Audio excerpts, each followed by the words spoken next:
हे all welcome to MPM's world and welcome to this new blog. तर तुम्ही सगळे कसे आहात? तर मागच्या ब्लॉगमध्ये जे काही पाहिलं आहे ते ह्या व्हिडिओमध्ये मी कॅप्चर केलेलं आहे शॉर्ट्स थ्रू। आणि आता पुढे काय काय होणार आहे त्यासाठी सुंदरशी एक प्रीकॅप व्हिडिओ मी तुमच्यासोबत शेअर करते आणि ह्या ब्लॉगची छानशी सुरुवात करते। मग गावामध्ये फेरपटका मारू। बसलेत त्याला ओटी असे म्हणतात। गावातील मान्यवर लोक ओटीवर बसतात। गणपती सण आला की लाल मातीचे गणपती तयार करणे, उन्हाळा आला की मातीची मडकी तयार करणे, जेणेकरून डुबी राहते। या ठिकाणी चोकडाला बैल बांधला। इकडे मासेवाली दाखवले।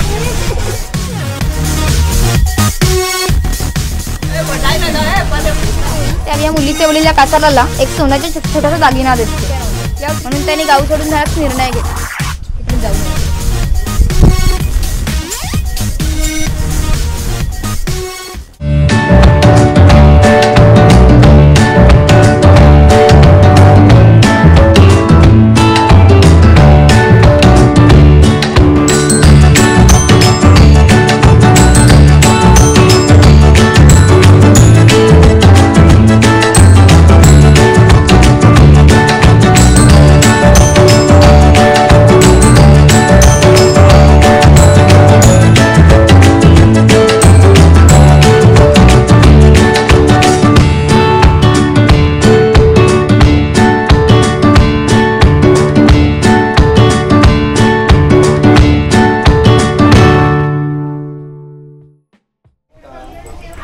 एक खोत आहेत। राज्य गावातील थेट प्रतिनिधी म्हणजे खोत। धार्मिक व राजकीय बाबतीत पहिला मान खोताचा असे। खोत गावचा प्रमुख असे। गावात न्यायदान करणे, महसूल गोळा करणे, कायदा व सुव्यवस्था सांभाळणे इत्यादी कामे खोतांची असत। खोतांची बायको आहे। कोकणी स्त्रिया सुंदरही होत्या आणि शूरही होत्या, परंतु त्यांना स्वातंत्र्य नव्हते। माझ्या घराचा उंबरठाही त्यांच्यासाठी मर्यादा होती। ती खोतांची 2 मुले आहेत। ती आपला परंपरागत खेळ सोंगट्या खेळत आहेत। हा खेळ महाभारतात धर्मराज व दुर्योधन यांच्यामध्ये द्यूत नावाने खेळला जातो। इथे खोतांची मुले सरीपाठ खेळताना दिसत आहेत। अस्थिदंती फासे असतात, शंखांच्या कवड्या असतात, त्या टाकून विशिष्ट प्रकारचे दान मागितले जाते। त्याचप्रमाणे त्या सोंगट्या पुढे मागे सरकवून खेळला जातो। हा खेळ खेळणारे कसबी असतील तर हा खेळ 1 ते 2 रात्र सहज रंगत असे। इतका मजेशीर खेळ आहे। घराची रचना पहा। खोत ज्या उंचवट्यावर बसलेत त्याला ओटी असे म्हणतात। गावातील मान्यवर लोक ओटीवर बसत। समोर आहे पडवी। सर्वसामान्यांनी पडवीला बसायची। खोताच्या उजव्या बाजूला देवघर, डाव्या बाजूला स्वयंपाकघर, खोताच्या पाठीमागे माझघर म्हणजे पूर्वीची बेडरूम। घराची छप्पर पहा। वरती छोटे छप्पर, मध्ये गॅप, खाली मोठे छप्पर। कोकणामध्ये उष्णता फार मोठ्या प्रमाणात असते, त्यामुळे ती उष्ण अवस्था त्या गॅपमधून बाहेर पडते व थंड हवा ती जागा घेते, त्यामुळे घरातील वातावरण थंड राहते। तर या फोटो थ्रू मी घराची रचना तुम्हाला दाखवली आहे। थंड राहते। घरासमोर अंगण आहे, अंगणात तुळस आहे। इकडे काही अडकित्यांचे प्रकार लावले आणि इथे घराबाहेर तुळशी वृंदावन दाखवले। इकडे लहान मुलगा पाटाच्या पाण्यावरती खेळताना दाखवलं। तर हे पाहून अगदी लहानपण आठवलं। इथे एक आई लहान बाळाला अंघोळ घालते आहे। तर हे आहे 500 वर्षांपूर्वीचं कोकणी जीवन। तसेच घरात जे काही वेगळ्या प्रकारची जुन्या पद्धतीचे साधने सुद्धा आपल्याला बघायला भेटतील। बघितल्यापैकी थोडी साधनं आपल्याला माहिती आहेत, पण बाकीची जी साधनं आहेत ती ही ताई आपल्याला सविस्तर सांगणार आहे। त्याच्या घराण्याच्या पुऱ्या कपड्यावर जाऊ नका। आमच्या गावातील एक महत्त्वाचा उत्पादित घटक होता। तो एकमेव धान्यच उत्पादित करीत असे आणि गावातील 12 बलुतेदार राजा व खोत यांना धान्य पुरवण्याचं काम तो करीत असे। म्हणजे ग्रामीण अर्थव्यवस्थेचा पायाभूत घटक आमचा शेतकरी होता।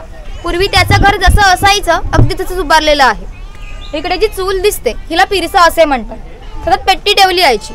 पूर्वी घरामध्ये लायटर किंवा माचीस नव्हती, त्यामुळे शेतकऱ्याच्या बायकोला स्वयंपाक करायचा असेल तेव्हा तिथे 2-3 निकारे घेऊन स्वयंपाकातील चूल पेटवीत असे। ही कोयनी आहे। तर या फोटोच्या द्वारे मी तुम्हाला तेव्हा कशी चूल पेटवली जायची हे दाखवते आहे। ही कोयनी आहे। हिचा वापर मासे पकडण्यासाठी केला जातो। तिथे खाली वेलण्यामधून पाण्यात ठेवली जाते। हिची अंतर्गत रचना अशी आहे की एकदा आत गेलेला मासा बाहेर पडत नाही।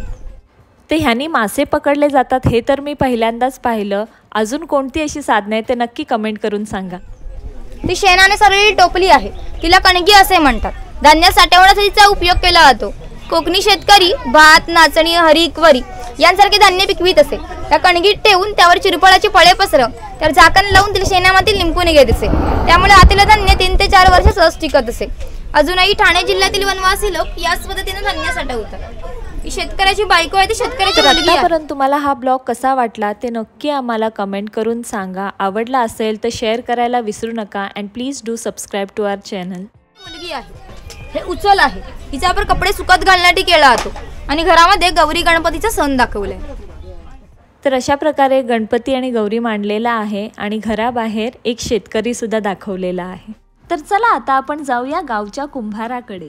कुंभार कलेसाठी तलावातली किंवा गाळातली विशिष्ट प्रकारची माती लागते. कुंभाराचे चाक लाकडाचे किंवा कुरंजी दगडापासून बनवलेले असते. माती संबंधित सर्व कामे या कुंभार करीत असे. गणपती सण आला की लाल मातीचे गणपती तयार करणे, उन्हाळा आला की मातीची मडकी तयार करणे, दिवाळीच्या वेळेला पंता तयार करून त्या घरोघरी पोहोचवण्याचं काम कुंभार करीत असे. हे सफेद रंगाचे मडके आहे, ते माडी काढण्याचे मडके आहे. कोकणामध्ये नारळाचे झाड फार मोठ्या प्रमाणात असतात.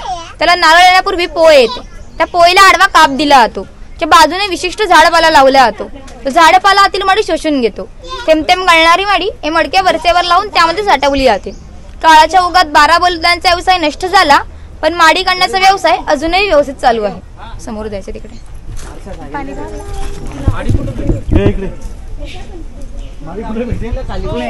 ते आपल्याला कोकणी सोनार बघायला भेटतो. सोने व अन्य मौल्यवान धातूंच्या वस्तू तयार करणारा कारागीर सुवर्णकार होय.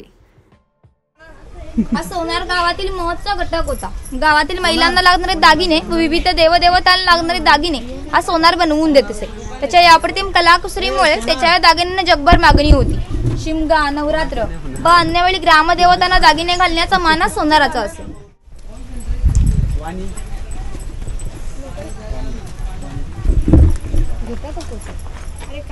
वाणी आहे सौल, राजापूर, दाभोळ इत्यादी कोकणातील बंदरांना 5000 वर्षापूर्वीचा इतिहास आहे. या बंदरांमधूनच भारतीय व्यापाऱ्यांनी जगाशी व्यापार केला. यातून निर्यात होणाऱ्या वस्तूंमध्ये हस्तकौशल्याच्या वस्तू, तलम कापड, हस्तिदंती वस्तू इत्यादी निर्यात वाणी करत असे. त्या बदल्यात संपूर्ण जगातून भारतात सोने येत असे. म्हणजेच भारताने सुवर्ण कणबवले. त्याचे प्रवेश तर कोकणची बंदरे होती. तर हे आहे वाण्याचे दुकान. तर चला आता मी तुम्हाला नेते कोकणी सुताराकडे.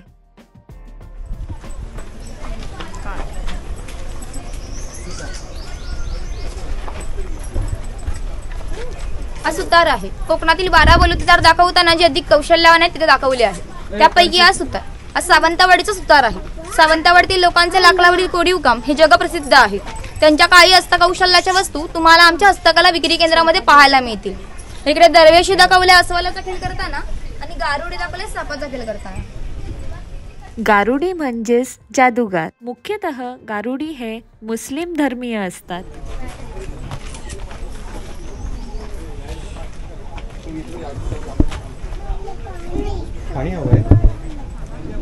हा लोहार आहे. शेतकऱ्याला लागणारे लोखंडी अवजारे बनवून देण्याचं काम लोहार करीत असे. उदाहरणार्थ कोयती, कुऱ्हाड, नागराचे फळे इत्यादी. 500 वर्षापूर्वी कोकणाची राजकीय परिस्थिती अस्थिर होती. त्यावेळी बरेचसे लोक सैन्यामध्ये असत. त्यांना लागणारे लोखंडी ढाली व तलवारी बनवून देण्याचं काम लोहार करीत असे. याचे वैशिष्ट्य म्हणजे अजूनही कोकणातील मराठा व खोत यांच्याकडे काहीशे वर्षापूर्वीच्या जुन्या तलवारी आहेत. त्यांना अजूनही गंज आलेला नाही. दर दसऱ्याला त्यांची पूजा केली जाते. तर इकडे लोहार व त्याची बायको काम करताना दाखवली आहे. हा तेली आहे. पण कोकणी माणसं आपल्या जेवणामध्ये खोबरेल तेलाचा वापर मोठ्या प्रमाणात करीत असू. शेतकरी आपल्या बागेतील खोबऱ्यासाठी तेलाकडे घेऊन जात असे आणि तेली त्यात तेल पडून देत असे.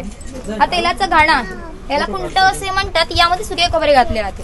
हे उभे लाकूड आहे. हिला लाट अशी म्हणतात. ही लाट ही आडव्या लाकडाला अशी त्याने बांधली जाते जेणेकरून लाट उभी राहते. या ठिकाणी जोकडाला बैल बांधला जातो. या आडव्या लाकडावर दगड ठेवून तेली स्वतः त्यावर बसतो. हे सर्व वजन घेऊन बैल गोल फिरवला जातो जेणेकरून आतील खोबरे रगडून तिथे तेल निघते. ते तेल भरून काढायचं असेल तर प्रथम जोकडाचे बैल सोडायचे. जोकड बाजूला केले जाते. आडवे लाकूड बाजूला करून लाड बाजूला केली जाते व आतील तेल भरून काढले जाते. पुन्हा नवीन तेल काढायचं असेल तर पुन्हा क्रमवार मांडणी करून नवीन तेल काढले जाते. म्हणजेच पूर्वी तेलाला 6 ते 1.5 तास तेल काढण्यासाठी 1 ते 1.5 तास मेहनत घ्यावी लागत असते.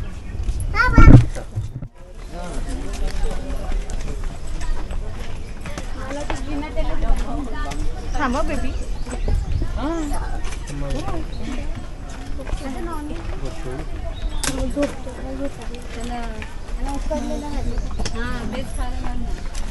हा बुरुड आहे. पूर्वी प्रत्येक व्यवसाय जातीनिहाय होता. व्यवसाय निवडीचे स्वातंत्र्य नव्हते. प्रत्येकाला आपापल्या जातीचा व्यवसाय करावा लागत असे.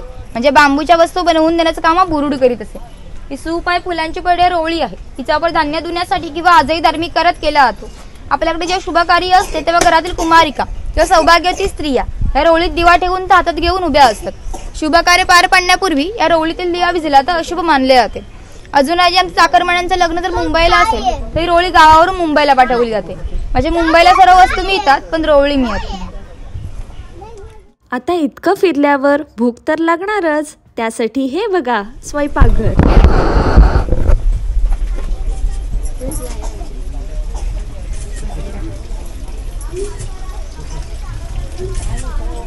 हे स्वयंपाकघर आहे. प्रत्येक समाजाची स्वतंत्र अशी खाद्य संस्कृती असते.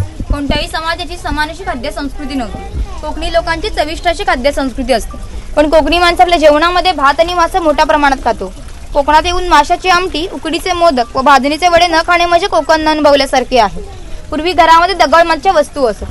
ते जातनीसारखे दिसते त्याला घिराड असे म्हणतात. जातनीमध्ये धान्य दळून निघते त्या घिरटामध्ये भात घातला जातो. अख्खा तांदूळ बाहेर पडतो, कोंडा बाजूला होतो. हे पुरण यंत्र आहे. यामध्ये शिजलेली डाळ घातली जाते. हे रॉड दोन्ही बाजूला उलटसुलट गोल फिरवले जातात जेणेकरून आतील डाळ वाटून निघते. त्या गोड पुरणपोळ्या बनवल्या जातात. तर हेच ते आहे पुरण यंत्र.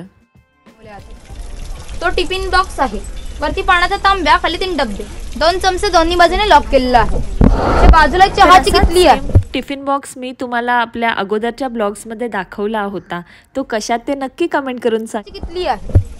हे शेवाई काढायचं लाकडी यंत्र आहे. ते बाजूला लोखंडी यंत्र आहे. इथे मोदक पात्र आहे आणि दगडी उकळ आहे. यामध्ये पूर्वी भाताचे पोहे काढले जात असत. म्हणजे जो आपल्याकडे भात असतो तो रात्री भिजत ठेवून सकाळी तेथील पाणी काढून ते पोह्याच्या कपड्यावर भाजला जातो. या उकळीमध्ये मुसल्याच्या साह्याने काढले जात असत. असे पोहे तयार केले जात असत. यावरून तुमच्या असं लक्षात येईल की पूर्वीचे जीवन किती कष्टमय होते आणि हजारो वर्ष ते असे जगले गेले. वरती लाकडी चमच्यांचे प्रकार लावले.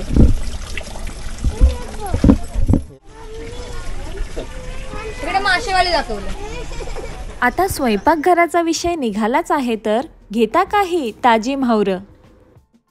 म्हावरं विकत घेता घेता आपण येऊन पोचलो आहे कोकणी कासाराच्या दुकानात. हा कासार आहे. मगाशी सांगितल्याप्रमाणे 12 बलुतेदार लोकांच्या घरोघर जाऊन सेवा पुरवत. कासार मुलीच्या घरी आला आहे. पूर्वी कोकणामध्ये मुलींची लग्न ही वयाच्या 8व्या किंवा 10व्या वर्षी होत असत. तोपर्यंत हा कासार मुलीला बांगड्या बनण्याचा कोणताही मोबदला घेत नसे. ज्यावेळी या मुलीचं लग्न होईल त्यावेळी या मुलीचे वडील या कासाराला एक सोन्याचा छोटासा दागिना देत असे. या व्यतिरिक्त कोणताही मोबदला त्यांना मिळत नसे. म्हणजे कासार या मुलीला 8 ते 10 वर्ष क्रेडिट देत असे. म्हणजेच पूर्वीची समाज रचना एकमेकांच्या विश्वासावर आधारलेली होती. तर हा आहे पाणवठा. इथे वॉटर रिलेटेड जे काही कामं असतील ते इथे करायला लोक येत असायची. हा पाणवठा आहे. पूर्वी प्रत्येक गावामध्ये भरपूर मोठे जंगल होते. त्यामुळे पाणीही मोठ्या प्रमाणात उपलब्ध असे. ज्या ठिकाणी उंचावर बारमाही पाणी असे ते धरण म्हणून प्रत्येकाच्या घरोघरी पाणी पाटाने नेलं जात असे. या पाण्यावर आमच्या नाळी पुपलीच्या बागा उन्हाळी भातशेती होत असे. त्यावेळी उन्हाळी भातशेतीला पाणी भरपूर लागत असे. तेवढे पाणी गावामध्ये उपलब्ध असे.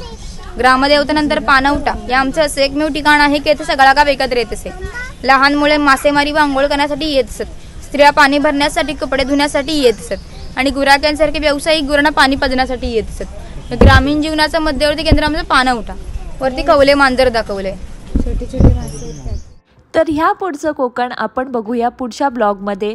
तोपर्यंत तुम्ही जर ब्लॉग आवडला असेल तर आमच्या चॅनलला सबस्क्राईब करा आणि हा ब्लॉग नक्की तुमच्या फ्रेंड्स अँड फॅमिलीसोबत शेअर करा. स्वतःची काळजी घ्यायला विसरू नका. स्वस्त खा, मस्त रहा. Bye, take care. भेटूया पुढच्या ब्लॉगमध्ये.